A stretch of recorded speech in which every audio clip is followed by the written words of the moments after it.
So when you download it, for Windows at least, this is version 0.1.0. You can see, just click to run, and we have floating cam. Of course, you can go to the settings and play around with voice sensitivity, allow blinking, colors, of course, but I'm just going to leave it as the default. When I go to the cam screen, you can see we're greeted with a little bit of a help message.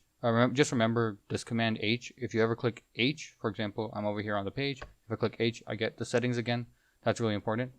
You can see that I'm able to just drag the window around. Of course, this isn't the best, so you can obviously go full screen if you want by clicking F. You can also click the number 0 if you want to have a windowless experience, and obviously you can then go around and explain web pages, or you can go around and explain stuff on other websites. And for example, this entire project is open source, by the way, so you can see over here, this is the actual code. If you don't want to download the executables, you can just compile it from source yourself. It's made in the Godot game engine. Just a couple of other things very quickly.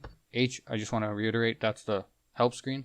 And you can see that we can go back to windowed mode. A very key feature is that if you drag around the window size and you click 0 again, you can have a smaller version of your character. And there is a small caveat I want to explain. Currently, if I'm not touching the character, it won't look at my mouse. That's just an inherent issue with Godot right now. I'm trying to fix it. If I click on the character and then drag around, you can see it's actually following my mouse and looking, but then the issue is I can't interact with the web page. So that's just a small caveat.